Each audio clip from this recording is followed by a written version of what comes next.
patologías que son los traumatismos geniturinarios. En cuanto a la epidemiología, podríamos decir pues que están asociados con traumatismos abdominales en aproximadamente un 15% de veces, ¿no? Un 15% están asociados con traumatismos abdominales en forma conjunta con el traumatismo genituurinario. O sea, rara vez son causal de mortalidad directamente, exclusivamente el traumatismo genitourinario, que básicamente los más difíciles de manejar pues son los traumatismos renales y los traumatismos vesicales uretrales, ¿no? Que generalmente en un elevado porcentaje están asociados. La morbilidad es bastante compleja, o sea, de este tipo de afecciones, y pueden dejar secuelas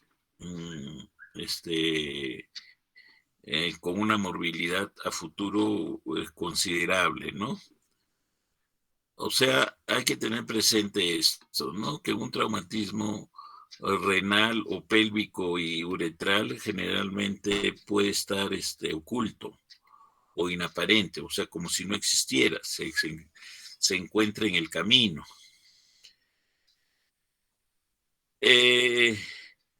Los traumatismos genitourinarios deben sospecharse o debe haber una alta sospecha diagnóstica cuando ha habido un traumatismo de alta energía, o sea, los traumatismos muy severos, ¿no? Como caída, pues, de determinada altura, de cuarto, quinto piso, cuando hay un atropello, cuando hay un choque automovilístico, ¿no? A gran velocidad. Entonces, en esos casos, o en todos los politraumatizados así severos, pensar que puede haber algún compromiso de alguno de los órganos correspondientes al tracto genitourinario. El examen clínico también nos puede hacer sospechar si nosotros encontramos en pacientes que han tenido traumatismos de alta energía, por ejemplo, si nos encontramos clínicamente que hay fracturas a nivel costal bajo, sobre todo a partir de las 9, 10, 11, 12. Entonces, pensar que podría haber asociado un traumatismo renal, las heridas penetrantes, hay que desconfiar de ellas siempre. Las fracturas pélvicas, ¿no? De los huesos pélvicos, siempre generalmente están asociadas con problemas de uretrovesicales. También los traumatismos, si clínicamente vemos signos de un traumatismo a nivel perineal, entonces sospechar que puede haber una lesión vesical uretral.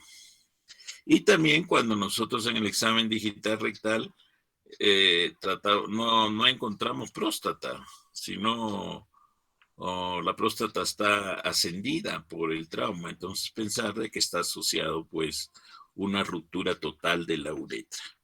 Entonces ese es más o menos el contexto con que nosotros vamos a tratar de desarrollar pues nuestra temática. Bien, hay que resaltar, ¿no? Hay que resaltar que dentro del examen físico y de la evaluación signológica, la clave es la presencia de hematuria. Se presenta en un alto porcentaje y también en algunos casos no hay hematuria porque imagínense que en una fractura de pelvis puede haber retención urinaria aguda por un arrancamiento de la uretra membranosa.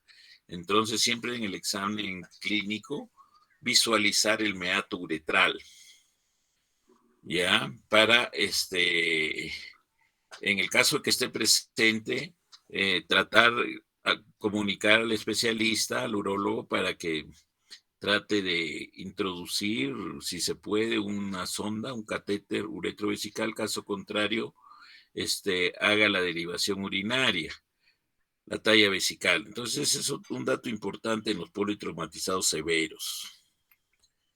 Bien, entonces, vamos a presentar la pantalla para desarrollar el tema. Al final, cualquier pregunta, ¿ya?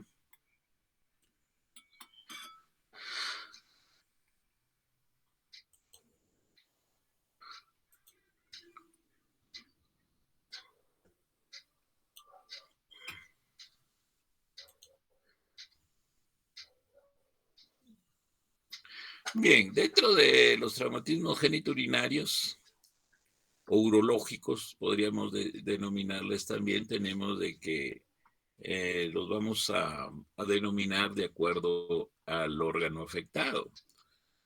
El órgano afectado con mayor frecuencia es indudablemente pues riñón, pero no todos los casos pues de traumatismo renal van a ser traumatismos severos que pueden afectar la vida, ¿no? Entonces algunos pueden ser leves y van es necesario tener un diagnóstico preciso, más o menos, para hacer el manejo correspondiente y estar pendientes de los signos de alarma que nos podrían, o sea, sobre todo cuando ha habido un accidente de alta energía, entonces la conducta tiene que ser como una expectativa armada, estar evaluando permanentemente a nuestro paciente para que en algún momento en que se precise alguna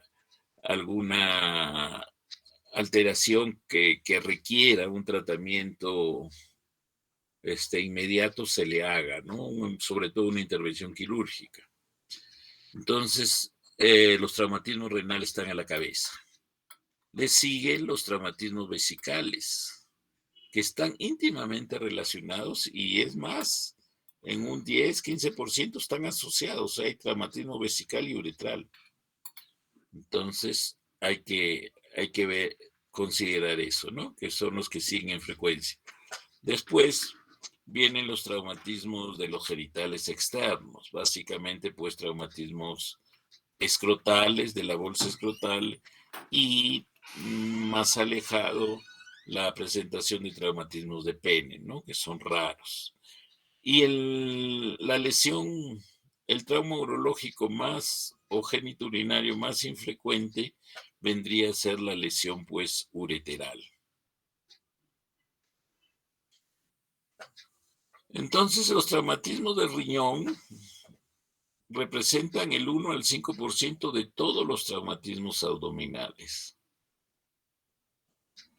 Como habíamos dicho antes, hasta el 10% puede considerarse que los traumatismos abdominales cerrados pueden estar asociados con traumas geniturinarios, sobre todo, no exclusivamente renales, sino geniturinarios. Pero hasta el 5% sí hay una relación directa con traumatismos de riñón. Los órganos geniturinarios que se comprometen más frecuentemente son el riñón, ya habíamos mencionado, la vejiga le sigue, vejiga y uretra, los testículos, ahí está incluido por ahí el pene y finalmente los uréteres. La incidencia de traumatismos renales es mayor en hombres respecto a mujeres. Esto por los estilos de vida, por las actividades que realiza el varón, ¿no? Que son más relacionadas por decir, con los traumatismos, con los accidentes, caídas de alturas. O sea, hay más pintores, más constructores, hay más automovilísticas, hay más choferes de ómnibus. Y también algo colabora a esta incidencia mayor en hombres, los deportes de alto riesgo, ¿no? Que lo practican más los varones. Los traumas renales pueden ser abiertos o cerrados. Abiertos es cuando hay una solución de continuidad, puede ser una herida con un arma blanca o puede ser con una heribala. Y los cerrados son en que está indemne el tegumento, o sea, no hay no hay lesión tegumentaria en la piel. Los cerrados son más frecuentes, un 90-95% en las zonas rurales, y los abiertos son más frecuentes y llegan hasta un 20% en las zonas urbanas. Esto debido, pues, porque en las zonas urbanas hay más cantidad de asaltos, más cantidad de accidentes, de alta energía, todo eso, ¿no? Los traumatismos del riñón son los más comunes del sistema urinario. La causa principal son los accidentes automovilísticos que causan el 50% de los traumas cerrados. Los riñones con condiciones patológicas preexistentes como hidronefrosis o tumores malignos se asocian con mayor facilidad como consecuencia de un traumatismo leve. Esto lo explicamos de una manera sencilla, o sea que no hay una concordancia en el traumatismo que puede haber tenido un niño o niña de escasa edad y que va a presentar hematuria, o sea que nos haga sospechar y posteriormente confirmar que hay una lesión a nivel renal. O sea, por decir, los riñones hidronefróticos moderados a severos y los tumores renales con un pequeño trauma pueden sangrar. ¿Ya? Una caída puede ser, o un salto que puede ser de 1 metro, 1,5 metros, saltar, puede provocarles una hematuria, lo que nos puede llevar a hacer un diagnóstico de una patología de este tipo, ¿no? Una hidronefrosis o un tumor, por decir, un tumor de Wilms, ¿no? Un tumor maligno. De etiología, contusión directa sobre el abdomen. Puede suceder eso, ¿no?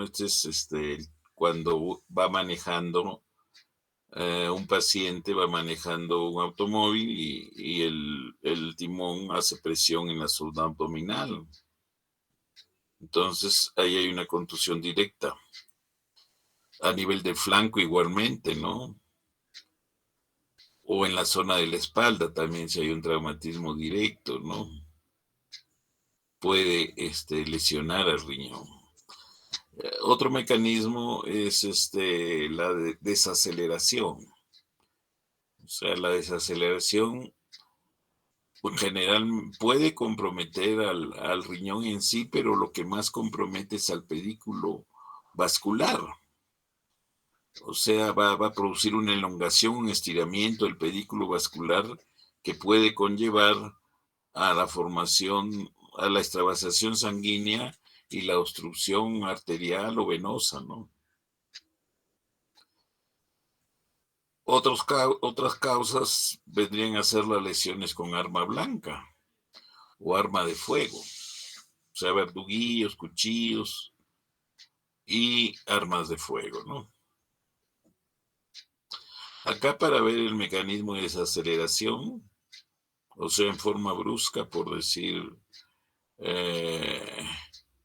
el paciente está manejando su automóvil, por decir a 60, 80 kilómetros por hora, y se puede chocar con un poste, una pared o con otro vehículo, y va a haber una desaceleración brusca. Entonces ahí hay estiramiento del pedículo y puede haber lesión de la pared vascular con formación de un trombo.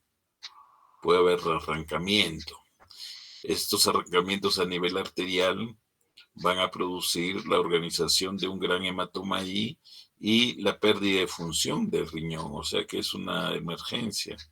Nosotros en la sala de urgencias le tomamos una urografía excretoria o un urotem, si se tiene a la mano, y se va a ver que no hay eliminación de contraste en ese riñón. Entonces es una superemergencia porque hay que actuar para hacer la corrección vascular. La clasificación de los traumatismos del riñón son 5 grados clásicos, según la Asociación de Trauma de Estados Unidos. Entonces, tenemos el grado 1, que es el grado más común, que vendría a ser una contusión del parénquima renal, puede presentar hematuria macromicroscópica. Esto por un mecanismo de difusión. O sea, no es porque está lesionada la vía urinaria, sino que la colección hemática va difundiendo a través de los tejidos y puede llegar a la luz canalicular y presentar hematuria. El grado 2, la laceración, aquí hay laceración de la corteza renal, o sea, hay sección de la corteza renal de menos de 1 centímetro, más o menos de 1 centímetro, sin extravasación urinaria, o sea que la lesión no llega a comprometer la vía urinaria. Hay pequeño hematoma perirenal. Grado 3, laceración del parénquima renal de más de 1 centímetro de longitud sin extravasación urinaria. O sea, es más de 1 centímetro, puede ser 2 centímetros, pero queda al borde antes de comprometer la vía urinaria. El grado 4, hay la presencia de laceración del parénquima renal con extensión al sistema colector. Entonces aquí hay extensión al sistema colector, o sea, compromete al sistema colector. Por lo tanto, la hematuria va a ser un signo más presente y más evidente, o sea, más de mayor gravedad. Con extravasación de contraste, o sea, cuando hacemos el urotén o la urografía excretoria, va a haber extravasación de contraste, o va a haber lesión de arterias o venas segmentarias. O sea, no las venas principales, sino venas segmentarias, un poco más distales. O lesión de la arteria o venas principales, pero con un hematoma contenido, o sea que no hay salida, si no está retenido dentro de la luz del vaso. O trombosis de la arteria renal principal.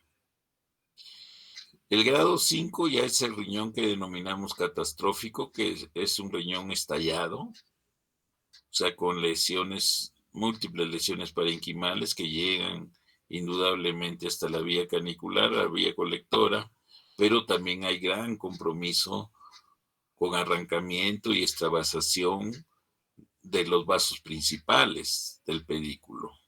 O incluso puede haber abulsión del películo, arrancamiento, imagínense ustedes. Entonces acá traumatismo grado 1, un hematoma subcapsular y no hay compromiso del parénquima. Acá tenemos ya una laceración mayor, grado 2, que no debe ser mayor de 1 centímetro, también con hematoma perirenal. El grado 3 es mayor de 1 centímetro la laceración, que llega a la zona medular, pero no llega a comprometer la vía colectora todavía. O sea, no secciona la vía colectora. Ese es el grado 3. El grado 4 es cuando ya la laceración compromete la corteza, la médula y llega a la vía canalicular y a la vía colectora, y hay lesiones, pues, no lesión de las arterias y las venas principales. Si hay lesión en este nivel, son sin extravasación, son formaciones ahí organizadas de coágulos y son retenidos, pero sí pueden haber lesiones más distales a nivel de los vasos. El traumatismo de riñón grado 5, pues es el riñón catastrófico. Vean cómo hay lesiones de los vasos principales, de la arteria renal y de la vena renal. Aquí hay una gran extravasación y probablemente una colección retroperitoneal importante de sangre. Hay compromiso del parénquima, sección, son muy profundos los compromisos. y también de las venas más distales, de las arterias y venas más distales. En realidad, este tipo de lesión necesariamente requiere un tratamiento, perdón, un tratamiento de urgencia inmediato, o sea, eh, desde producido el accidente hasta que el cirujano está abordando el pedículo vascular para clamparlo, no deben pasar más de 5 o 7 minutos, porque si no ya la pérdida sanguínea es tanto que el paciente muere pues por una anemia aguda. Entonces hay que tratar, si llega a un servicio de urgencias, hay que ponerle un catéter central, ponerle fluidos y sangre si se puede y entrar a sala, ¿no? Y ese paciente tiene una posibilidad, tiene escasa posibilidad de sobrevida, pero podría sobrevivir, ¿no? Entonces lo mismo, acá el grado 5, miren, catastrófico total con lesiones vasculares principales. En cuanto a la sintomatología de este tipo de traumatismos renales, tenemos dolor en el flanco o en el abdomen superior. Hay hematuria, hay distensión abdominal, ilio puede haber, náuseas y vómitos, si hay sangrado retroperitoneal, porque hay veces, como hemos visto, están asociados también con lesiones intraabdominales en los grandes politraumatizados. Puede haber equimosis en el flanco, puede haber fracturas de costillas inferiores, dolor abdominal difuso, la palpación, un abdomen agudo. Puede haber un abdomen agudo con peritonismo, todo, ¿no? Masa palpable si hay hematoma retroperitoneal o extravasación urinaria. Laboratorio, el hallazgo principal largamente es la hematuria. El hematocrito también nos sirve para nosotros más o menos deducir el grado de sangramiento que ha habido hasta el momento de llegar al servicio de urgencias. Y generalmente entra en un monitoreo o un manejo que nunca debemos permitir que el hematocrito vaya más, que sea inferior a 30%. Hay que tener en consideración que una unidad, o sea, a 500 centímetros cúbicos de sangre, de pérdida sanguínea, representa 4% de hematocrito. Se debe pedir inicialmente una tomografía computarizada con contraste o según Oroten, y si no hay, pedir una pielografía intravenosa que nos va a ayudar también, nos va a ayudar mucho. Pedir arteriografía si notamos de que hay una exclusión funcional del riñón y si se sospecha de daño del pedículo renal. Entonces, en esos casos, pedir una arteriografía. Es útil también la resonancia magnética en los casos, por decir que puede haber alergia a la sustancia de contraste, ¿no? Entonces acá tenemos algunas imágenes en que acá vemos pues un traumatismo renal que básicamente está caracterizado por la presencia de un pequeño hematoma subcapsular y esto estaría relacionado a una contusión más bien, no hay fractura, no está partido el parénquima, sino hay un edema a nivel del parénquima renal. En cambio, acá sí hay una extravasación y se ve una lesión a nivel a nivel polar, polo superior se ve lesión y una gran extravasación, ¿no? Acá igualmente vemos un trazo de fractura, lesión parenquimal, que aparentemente no llega a la vía colectora y una extravasación perirrenal, ¿no? Hematoma subcapsular. Acá se ve una zona de fractura también de parénquima polar superior y y alguna extravasación, ¿no? Alguna extravasación subcapsular. Acá tenemos un compromiso mayor, ya vemos extravasación, o sea que sería un traumatismo grado 4 con lesiones de la vía colectora. Acá lo que llama la atención pues es que haciendo el urotem contrastado, pinta bien este riñón y acá no pinta. Entonces quiere decir que aquí hay una lesión vascular, un bloqueo arterial, perdón, arterial. Entonces esta es una superemergencia para tratar de corregir el defecto, ¿no? Y hacer la anastomosis terminal que corresponda. Las complicaciones en los traumatismos renales, tenemos complicaciones tempranas, controlar de cerca el hematocrito y la presión arterial. Eso es fundamental. Siempre vamos a indicar nosotros eso. Hematocrito que puede ser cada 2 horas y la presión arterial cada media hora. El sangrado cesa en forma espontánea en 80 a 85% de los casos. Otras, formación de urinomas, otras complicaciones, sangrado diferido, absceso o hipertensión transitoria. En cuanto a las complicaciones tardías, formación de fístulas arteriovenosas sintomáticas cuyo tratamiento es la embolización selectiva, la hipertensión arterial diferida, la hidronefrosis y otras poco frecuentes como la formación de cálculos, pseudoaneurismas o pielonefritis crónica. El tratamiento. El principal objetivo ante un paciente con traumatismo renal es preservar la función renal y minimizar las posibles complicaciones y o secuelas. El tratamiento conservador es el tratamiento de elección. Miren, esto ha cambiado porque anteriormente el urólogo era más agresivo. O sea, priorizaba mucho la vida en ese momento, ¿no?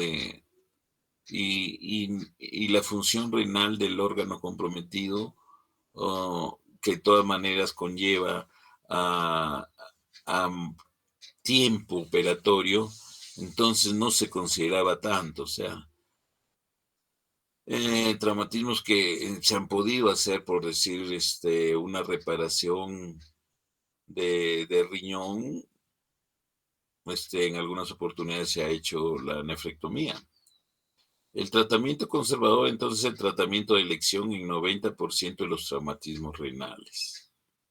O sea, probablemente los que necesitan tratamiento quirúrgico son los traumatismos abiertos, heridas de bala o heridas con arma blanca en las cuales hay casi la certeza de que ha comprometido directamente al órgano o al pedículo. Entonces ahí hay que entrar de todas maneras. ¿Ya? El tratamiento conservador incluye reposo absoluto, vigilancia estrecha con monitorización de constantes vitales, control seriado del hematocrito con reposición sanguínea. O sea, nosotros controlamos el hematocrito cada 2 horas, puede ser, inicialmente, y después se puede diferir a cada 6 horas. Y en ese interín, si el hematocrito nos baja en 6 horas más de 4 puntos en forma sucesiva y atraviesa la línea crítica que es de hematocrito 30%, hay que hacerle reposición. O sea, si está en 30 de hematocrito o 29, por decirlo 28, ponerle una unidad para que vaya encima de 30%. Si después de 6 horas me vuelve a bajar menos de 30, se le pone. Así sucesivamente, y si es necesario poner más de 5 o 6 unidades, entonces ya pensamos que la solución final va a ser probablemente una laparotomía, una exploración. El tratamiento quirúrgico queda casi exclusivamente para los traumatismos de grado 5, cuando hay inestabilidad hemodinámica o cuando se exploran lesiones asociadas. El hematoma perirenal pulsátil, que se identifica por la parotomía exploradora, justifica la apertura y reparación. Ya, si nosotros entramos y vemos que hay un hematoma renal bien organizado y es pulsátil, entonces hay que aperturar, porque probablemente hay una arteria importante, está seccionada. Medidas de urgencia. Controlar el choque, fundamental. O sea, desde que llega estos pacientes ya le están colocando una vía importante, central, para reponerle fluidos. Y la hemorragia. Lograr la reanimación completa, así como la valoración de las lesiones asociadas. Medidas quirúrgicas. En las lesiones contusas se exploran quirúrgicamente en casos de sangrado retroperitoneal persistente, extravasación urinaria y lesiones del pedículo renal, que van a representar menos del 5% de todas las lesiones renales.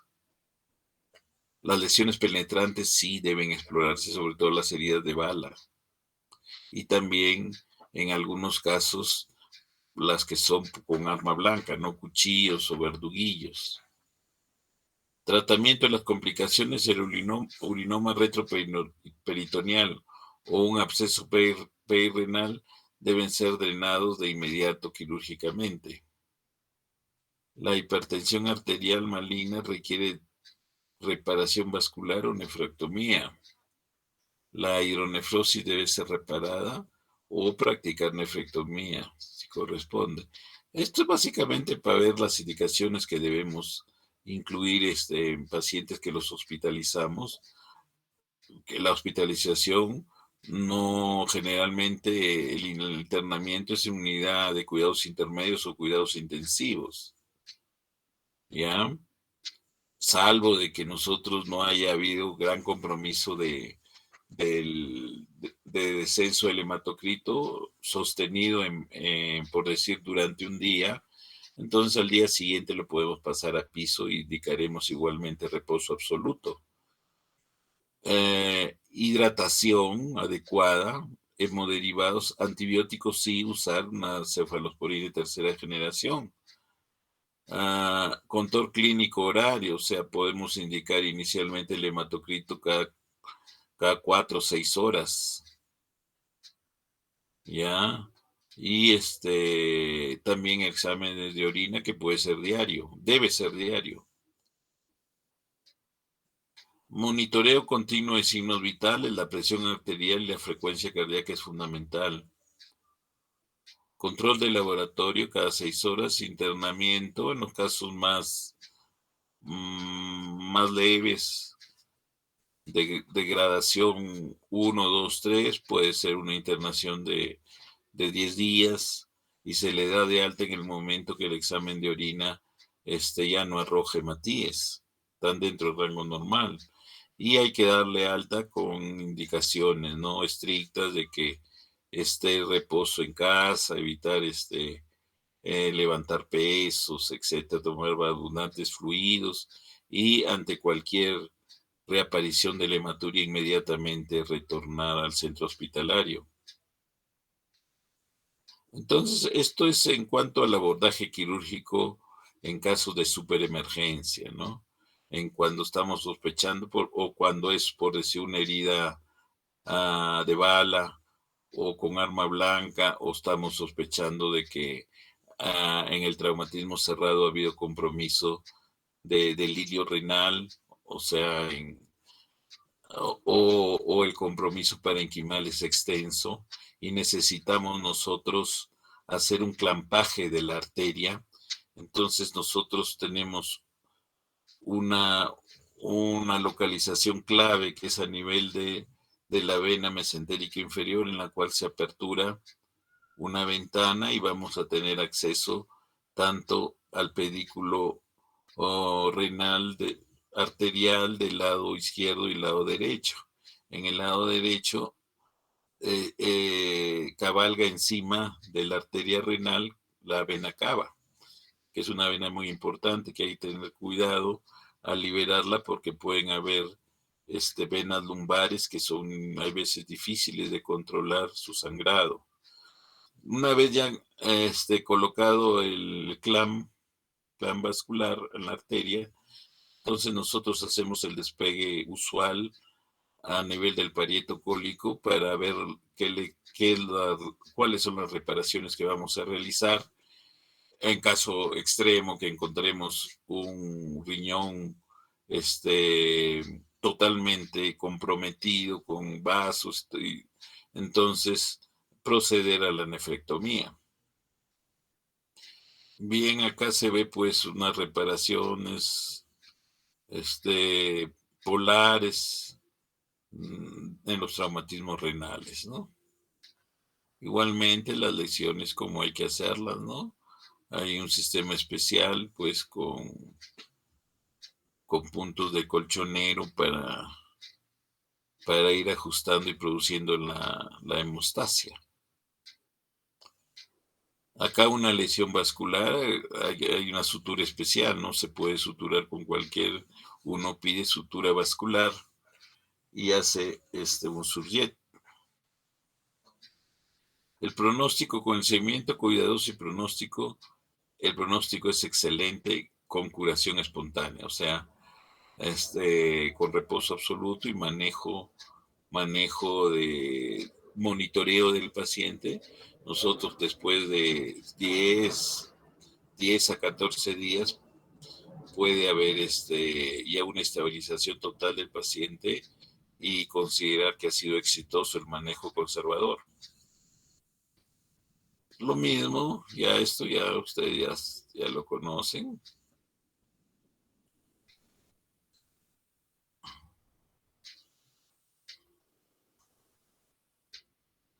Acá miren, hay un stop a nivel arterial, entonces aquí hay compromiso, hay que entrar a solucionar el problema. Pasamos a las lesiones a nivel del uréter. La presentación no es tan frecuente, es inusual. Se presenta raramente y representan el 1% del total de los traumatismos genitourinarios. Etiología como complicación al realizar cirugía de en tumoraciones pélvicas.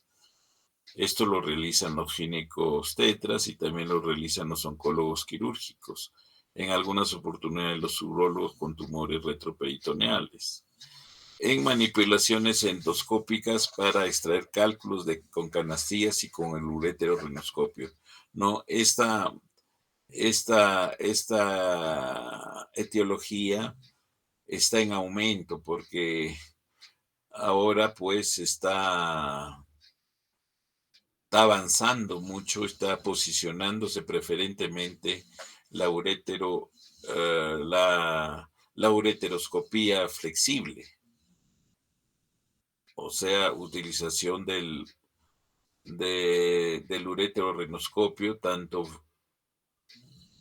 rígido, flexible y los semirrígidos y los flexibles. Dentro de los flexibles hay actualmente pues los descartables. Entonces, es una... Perdón.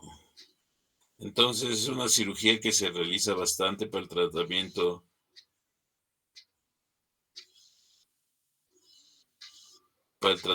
de la litiasis, ¿no? La litiasis que puede ser ureteral o renal, ¿no? De las cavidades. Bien. Bien, en cuanto no nos quitan la concentración estos, vamos a apagarlo.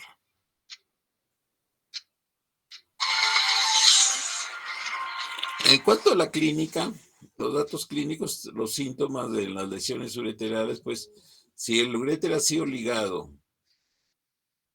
se presenta en el postoperatorio fiebre, dolor en el flanco, fístula ureterovaginal. O sea, aquí se está refiriendo básicamente la ligadura no detectada por el ginecólogo, generalmente haciendo una histerectomía o extrayendo un mioma grande, ¿no?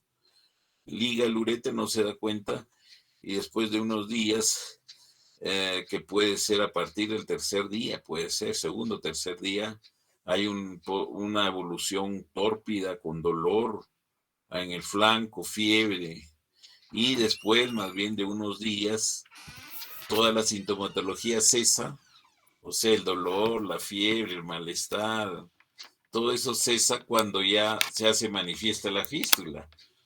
O sea, cuando empieza a perder orina, porque ya no está distendido el riñón, ya no hay dolor. Pero aparece ese signo clave, ese signo síntoma en que hay pérdida de orina por vía vaginal. Se presenta más de 7 días, ¿no? 7, 10 días, cuando ha sido ligado el uréter. En cuanto a los signos, dolor en el flanco del uréter ligado, ese es siempre por eso, como en el postoperatorio, generalmente, por norma, le damos pues analgésicos potentes. Los primeros días no nos damos cuenta, pero después la persistencia o la insistencia del dolor ya nos debe hacer sospechar que algo está pasando. Cuando el dolor en el flanco es muy intenso. Puede haber dolor abdominal con náuseas, puede haber vómitos, puede haber ilio por distensión de la pelvis renal. Datos de laboratorio: el examen general de orina es poco útil, excepto en heridas penetrantes en que se presente hematuria. En los datos radiológicos, la tomografía computarizada contrastada, UroTem, o la urografía excretoria son muy importantes. La última sonografía, o sea, la ecografía, va a detectar el hidrouréter, sobre todo proximal, y la extravasación puede detectarla también.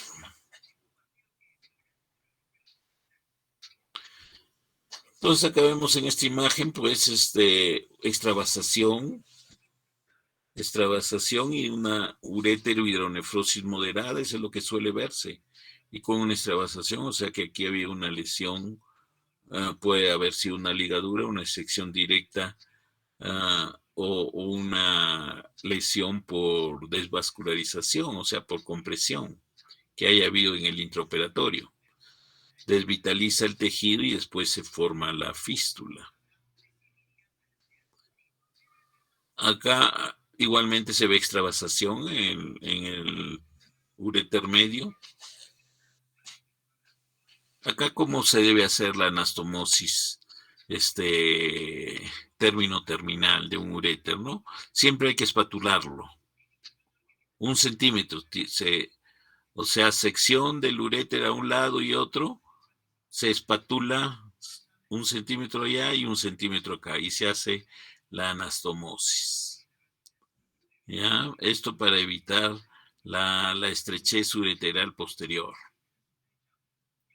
¿Ya? En algunos casos es necesario hacer determinadas maniobras más técnicas para ampliar lo que sería el uréter, ¿no? Cuando el uréter queda demasiado corto, entonces se puede hacer lo que se llama un colgajo vesical de Boary, que hay que tubulizar parte de la vejiga para que se anastomose con el uréter.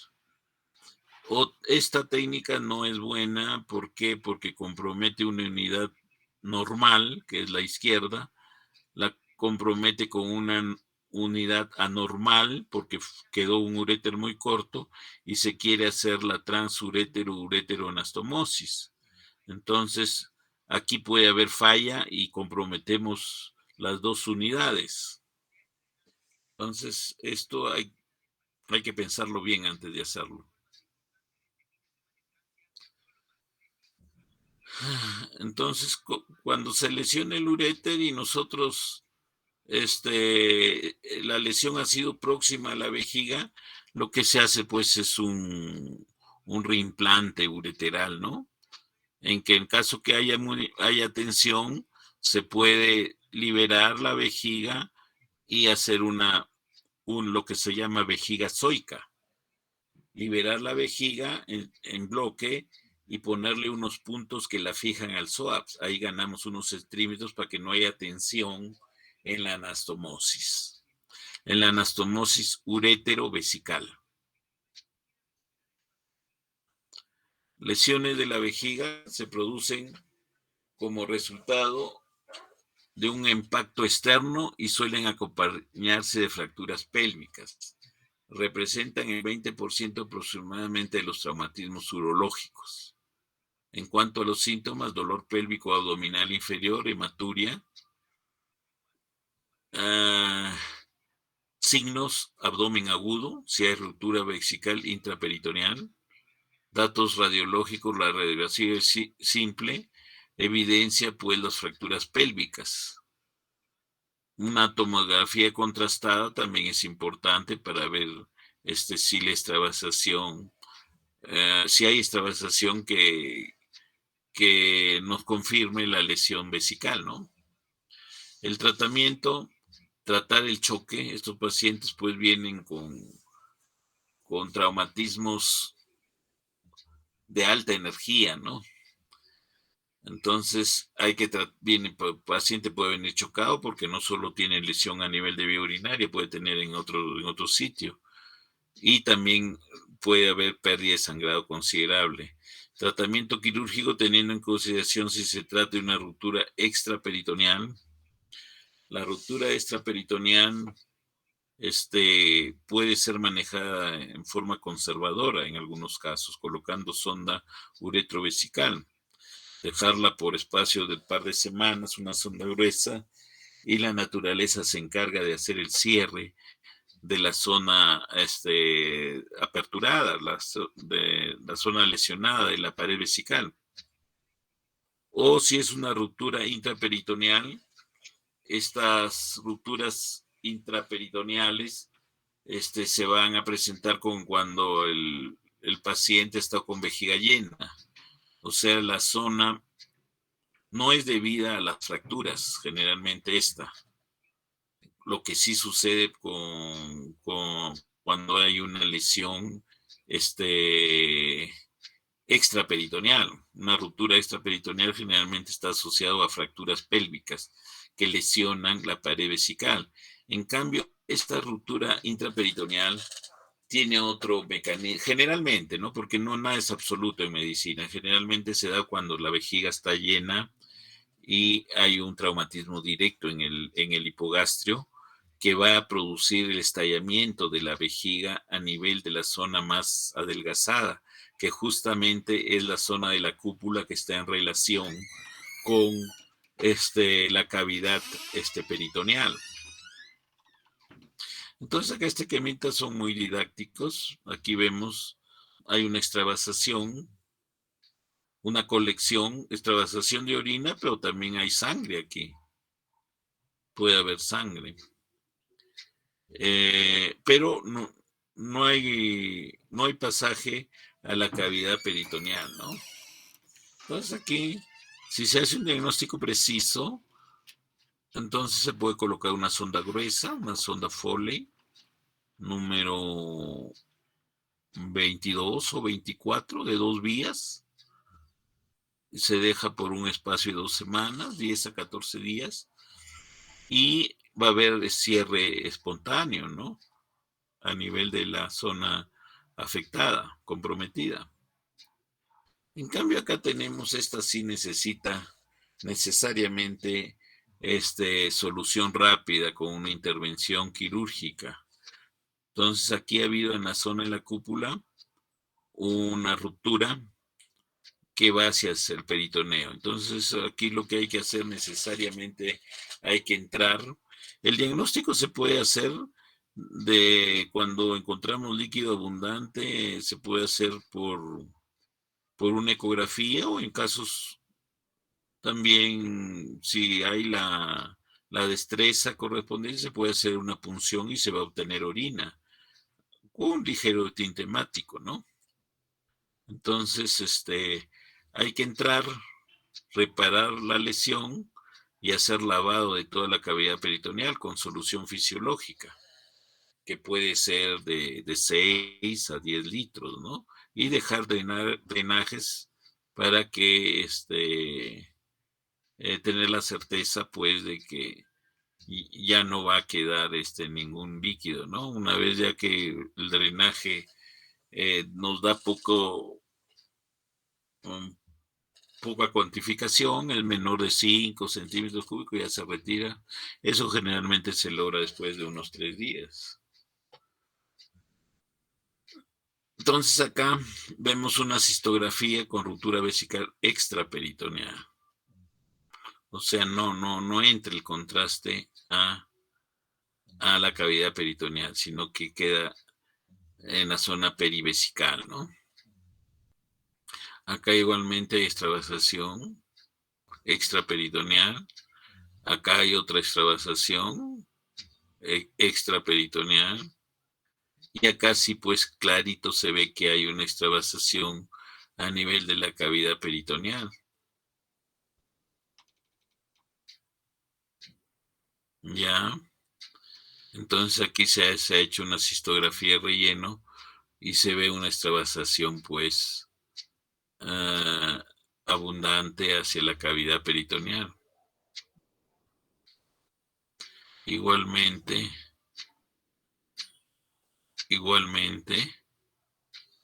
entonces acá está cómo se repara una pared vesical.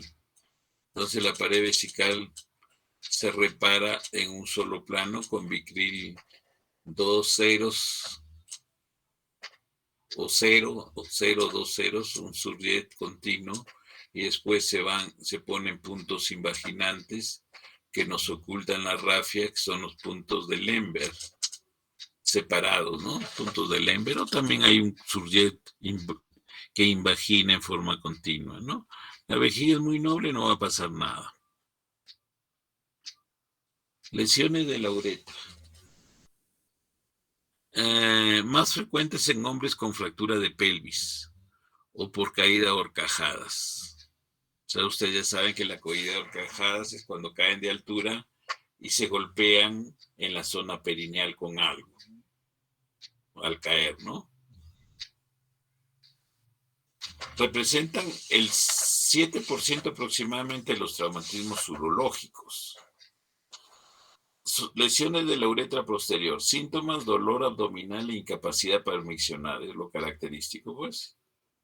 Signos, uretrorragia. El examen digital rectal presenta una próstata desplazada hacia arriba, o sea que no se palpa.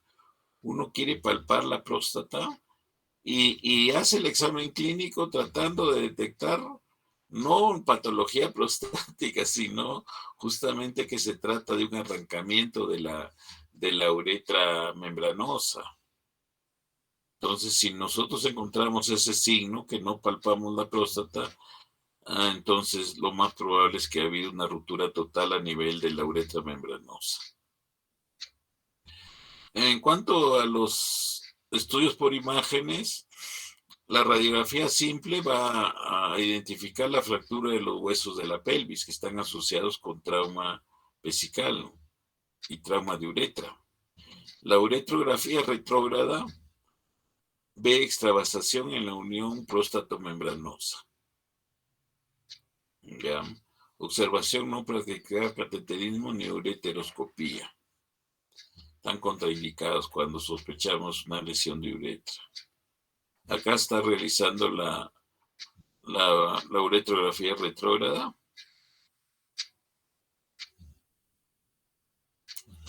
Entonces ahí se ve una ruptura de la uretra, un compromiso de la uretra, pero aparentemente el pasaje hacia la vejiga. Entonces acá hay una extravasación, o sea, es una ruptura parcial de la uretra, pero porque hay pasaje hacia la vejiga. Acá sí no hay nada de pasaje a la vejiga. No hay uretra prostática, no se pinta la uretra prostática. Entonces aquí es una ruptura total, completa de la uretra. Entonces va a suceder esto. Aquí muy bonito el esquema, se ve como se eleva, hay un ascenso en bloque de la vejiga con la próstata. Nosotros hacemos el examen digital rectal y no palpamos próstata. Dice, uy, no hay próstata. Encontramos nomás la extravasación sanguínea. O sea, tocamos algo blando nomás ahí, ¿no? En cuanto al tratamiento, medidas de urgencia, tratar el choque y la hemorragia. Eso es fundamental, ¿no? Estos pacientes que vienen con este tipo de lesiones que son de alta energía pueden tener compromiso en múltiples órganos y puede haber sangramiento no solamente por la vía urinaria, sino por otros órganos comprometidos. Las medidas quirúrgicas debe evitarse el cateterismo uretral por lesión, se puede agravar y meter infección, ¿no? Eso lo podría hacer en los casos que crea conveniente el especialista, pero también él va a ser muy cauto y no lo va a realizar probablemente. El tratamiento inmediato, la cistostomía. Estos sí son pacientes que tienen retención aguda de orina. Entonces hay que hacerle una cistostomía suprapúbica. Esta cistostomía va a estar por más de 3 a 6 veces hasta que ya se pueda programar la uretroplastía cuando ya ha habido organización de toda la zona fibrótica donde hubo la lesión uretral. Entonces la reconstrucción uretral generalmente es diferida, hay que hacer resección del área estenosada, fibrótica, y hay que hacer una anastomosis de la uretra vulvar al vértice de la próstata. Hay que dejar un catéter uretral de 16 French de silicona más cistostomía suprapúbica y deben ser retirados al mes cuando se hace la uretroplastía. La realineación uretral inmediata no se debe realizar. No se debe realizar porque da malos, pésimos resultados con estrechez y fibrosis considerable a nivel de la zona recanalizada, realineada. Nosotros en algunas oportunidades hemos hecho esto, pero no da buen resultado, o sea que no se debe realizar. Lesiones en la uretra anterior, etiología. La uretra anterior es la porción distal al diafragma urogenital, causada por caída de horcajadas, la uretra vulvar básicamente, o instrumentación uretral iatrogénica, sobre todo el uso de Beniquets, que son dilatadores uretrales que realizan el procedimiento en forma ciega. Por eso es fácil producir la lesión de la pared uretral. Patogénesis y patología. Contusión, se resuelve la posible dificultad miccional con el cese del edema. O sea, si hay una patada, un rodillazo a nivel de la uretra peniana y no tiene mucha dificultad para miccionar, entonces darle antiinflamatorios potentes y vamos a lograr de que el edema a nivel de la uretra del cuerpo esponjoso baje el edema, ¿no? La laceración, puede haber laceración parcial de la pared uretral produciendo extravasación de orina. La orina puede extenderse hacia el escroto o hacia la pared abdominal. La delimitación está dada por la fascia de Colles, puede haber sepsis e infección. ¿Cómo resumimos esto? Si nosotros hemos confirmado con la uretrocistografía retrógrada que hay una lesión parcial de uretra, hay que tener mucho cuidado, porque ese paciente puede evolucionar a un proceso infeccioso bacteriano y séptico. Entonces, cubrirlo con antibióticos de inicio, ¿no? Una vez diagnosticada la ruptura parcial de la uretra. Síntomas: hay historia previa de caída de horcajadas o instrumentación uretral, se presenta uretrorragia, dolor perineal y puede presentarse un hematoma perineal. Si se presenta extravasación o infección de la zona y puede aparecer sepsis. Signos: el perineo se muestra muy sensible. El examen digital rectal muestra una próstata normal. Hay deseos de miccionar. No debe intentarse el cateterismo uretral hasta que se complete la valoración uretral. Se puede realizar cistostomía suprapúbica percutánea temporalmente. La extravasación de orina puede comprometer el escroto o pared abdominal inferior. Complicaciones en las lesiones de la uretra anterior: uretrorragia, extravasación urinaria que puede llevar a sepsis e infección, estenosis del sitio de la lesión. Esta es una complicación que se da después de más de 4 a 6 semanas. Tratamiento de las lesiones de la uretra anterior. Medidas generales: aplicar presión local si hay sangrado abundante.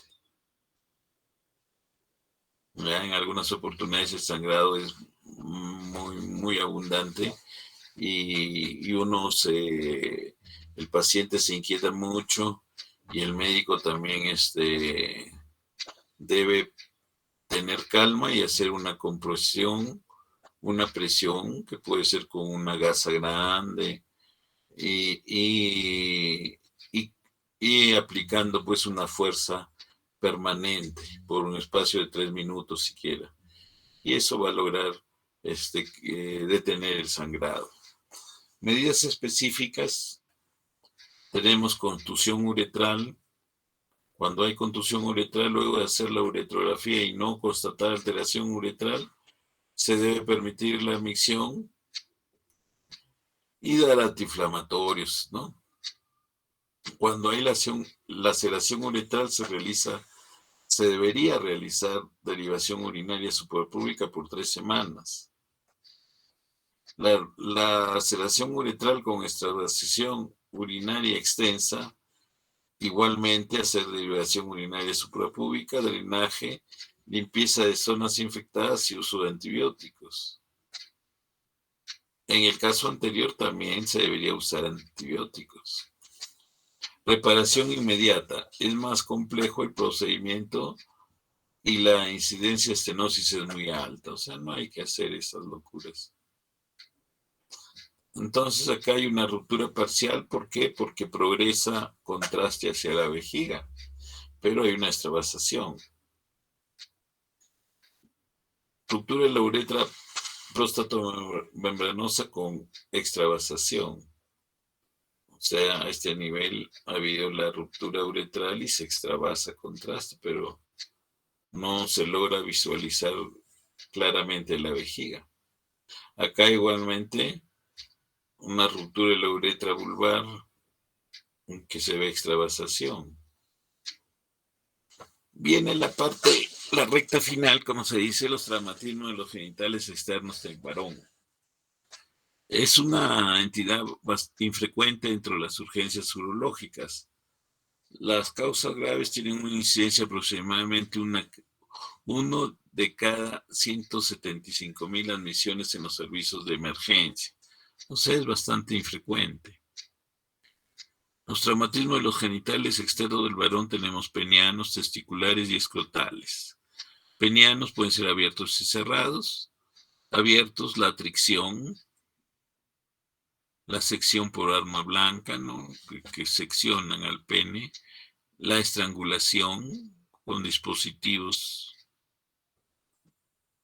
puede haber estrangulación a nivel peniano, y los traumatismos cerrados, las fracturas de pene, ¿no? Los testiculares, contusión testicular, laceración del escrotal testicular que amerita tratamiento quirúrgico y la abulsión también que amerita rescatar lo que se pueda o si no hacer la orquidectomía. Escrotales, cerrados o no penetrantes, abiertos o penetrantes. La contusión, la laceración con o sin infección. Los traumatismos de pene. Los traumatismos cerrados tenemos contusiones. Se presentan estado del pene en estado de flacidez. Atrapamiento y estrangulación producida por cierres, afecta a los niños y compromete el prepucio. La fractura de pene que ocurre con un trauma contuso o bien por una sobreangulación. Los traumatismos abiertos del pene tenemos heridas penetrantes, heridas por arrancamiento. Esto puede suceder en los niñitos, que lo hace el perro de la casa o el perro del vecino, que puede producir un arrancamiento, heridas de arrancamiento a nivel de los genitales. Las amputaciones generalmente vienen por mano externa, ¿no? En traumatismos cerrados, las lesiones por aplastamiento pueden producir hemorragia y edema sin rotura del epitelio. Si no se produce lesión uretral, la emisión suele ser normal. Puede existir gran edema o hematoma compresivo de la uretra que provocará síntomas de obstrucción o de retención urinaria. Acá tenemos una contusión peniana, entonces aquí si no hay uretrorragia, entonces dar antiinflamatorios, analgésicos y permitir la micción espontánea, ¿no? La estrangulación puede ser por dispositivos, ¿no? Y traumatismos abiertos, las laceraciones, pinchazos y heridas por mordedura deben considerarse potencialmente infectados y deben ser explorados quirúrgicamente para realizar un buen lavado, un desbridamiento y drenaje. La amputación del pene, ¿no? A veces, acá parecería corresponder a tumores penianos, ¿no? Que se hay que amputar. Acá una herida penetrante, mire cómo ha lesionado la zona próxima al frenillo, en el glande. El diagnóstico en los traumatismos del pene, pues va a ser clínico, hay que examinar al paciente. En algunos casos se recomienda realizar uretrografía, ya que hasta en un 20% hay traumatismo uretral asociado. Pero esto se puede obviar si nosotros somos acuciosos y no hay uretrorragia, ¿no? Podemos darle un compás de espera antes de hacer la uretrografía. La ecografía puede ayudar a localizar la zona de fractura del cuerpo cavernoso. Esto facilita el tratamiento quirúrgico. En casos de contusión simple, el tratamiento se limita a reposo y analgesia. Se puede agregar antiinflamatorios y aplicación de frío local. Ante la evidencia de un hematoma importante, se impone la exploración quirúrgica, la evaluación del hematoma, el debridamiento de la zona y control de la hemorragia. El tratamiento de los traumatismos abiertos en el pene consiste siempre en la reparación quirúrgica, tras extirpar la totalidad de los tejidos no viables o necróticos. Hay que agregar analgésicos, antibióticos de piel, puede ser cefalexina, y se aplica sobre el área denudada con presas húmedas de suero salino templado.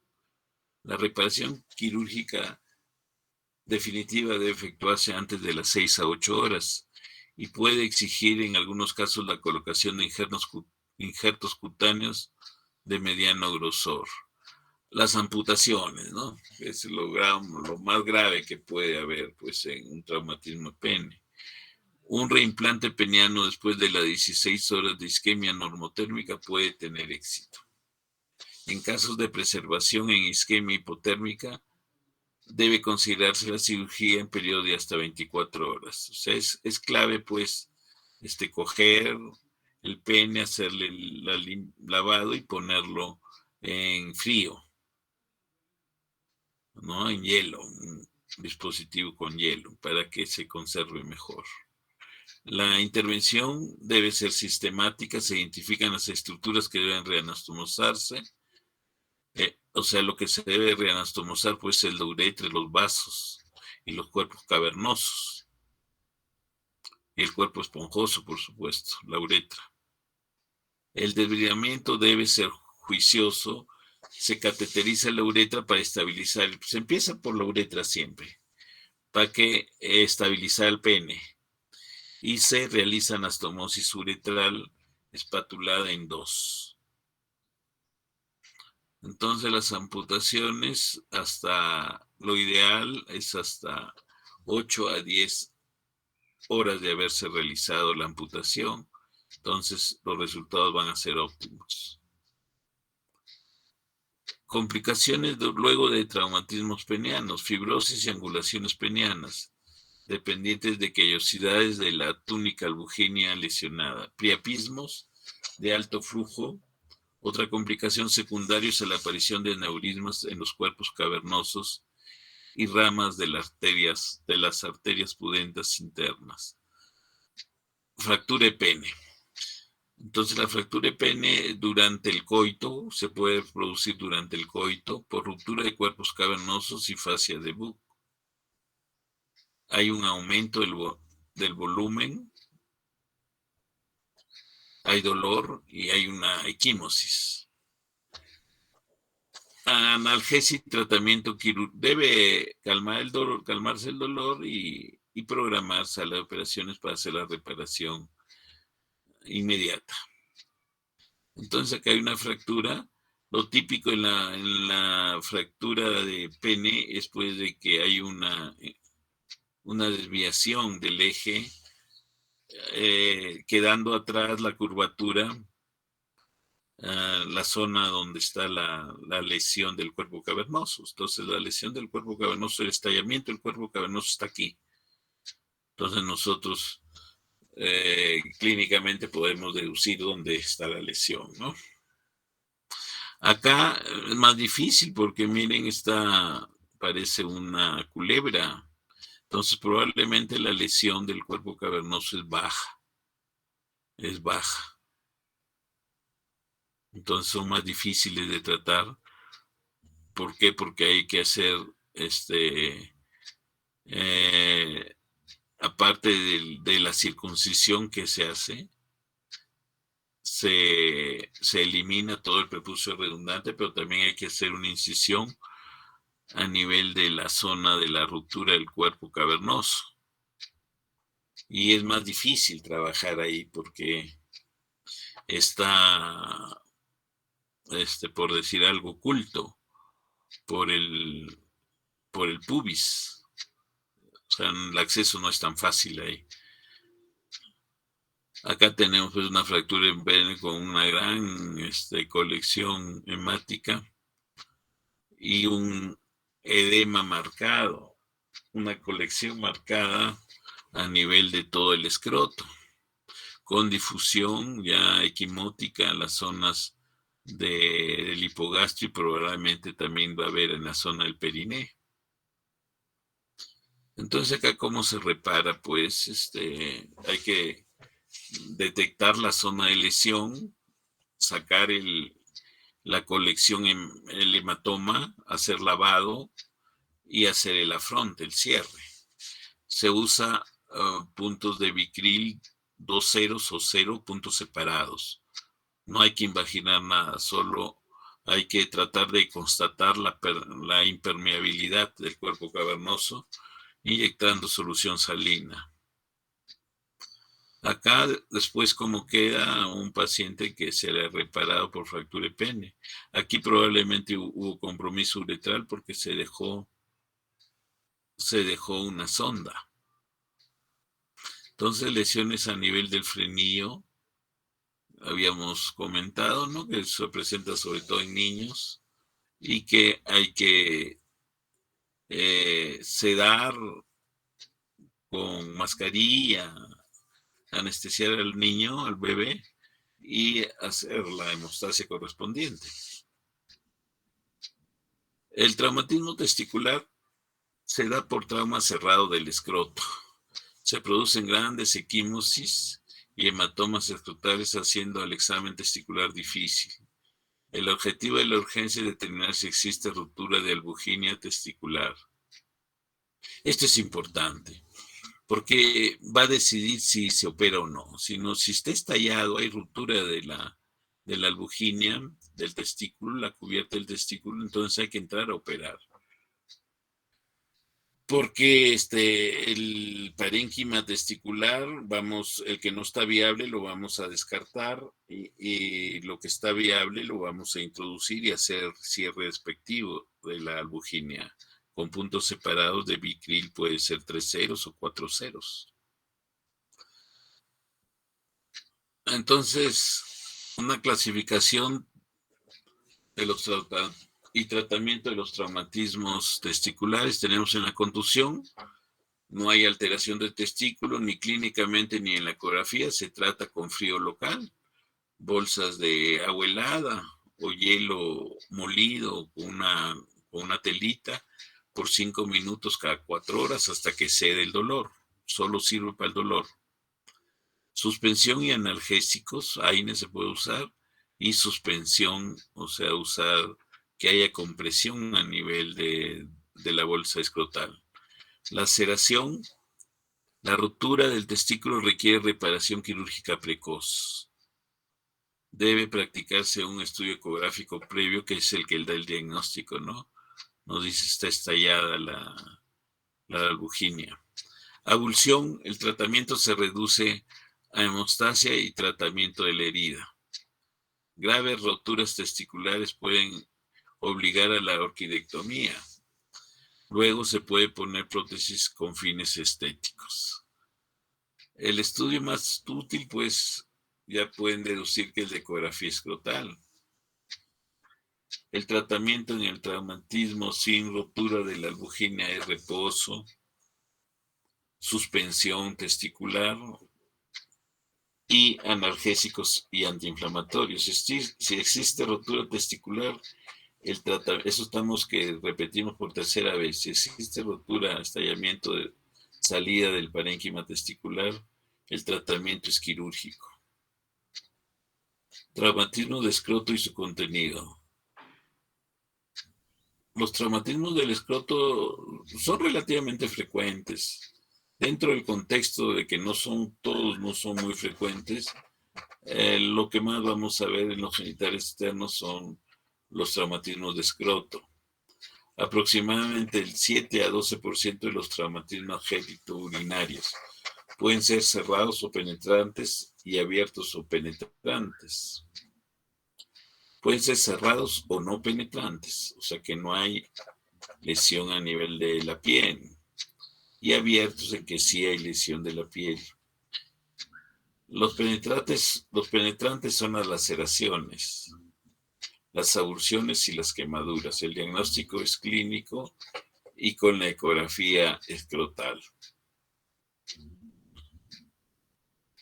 La contusión del escroto se debe pues a un hematoma, una colección a nivel escrotal. El tratamiento es reposo y frío local cuando no es algo exagerado, ¿no? Laceración sin infección, desbridamiento y sutura. Laceración con infección se debrida y se deja curar por segunda intención con tratamiento antibiótico, o sea, no hacer cierre. Nosotros consideramos una herida infectada cuando llega después de 6-8 horas. 6 horas.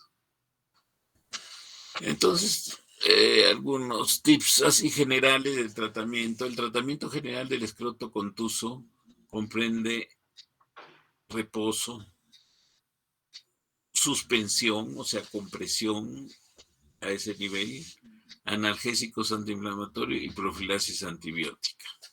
Salvo contusiones mínimas escrotales con indemnidad del cordón, testículos y epidídimo, el resto de los traumatismos que cursan con tumoración intraescrotal y testículo no palpable deben ser explorados quirúrgicamente. Hacer incisión intraescrotal transversal por planos hasta la vaginal. O sea, hay que seguir las líneas normales, que son transversas. Enuclear el testículo. Si hay hematoma intratesticular, la norma es no tocarlo. O sea, no aperturar la albuginia para, si tenemos por imágenes que hay una colección hemática y no hacemos nada. hacer las reparaciones correspondientes, dejar drenaje en zona de Klinik y cerrar por planos. Acá los testículos están expuestos. Probablemente este ha sido una infección de Fournier en que se necrosaron todos los tejidos y tuvieron que dejarse expuestos los testículos, ¿no? Acá ya con los diferentes flaps que se hacen, se va haciendo la cubierta respectiva.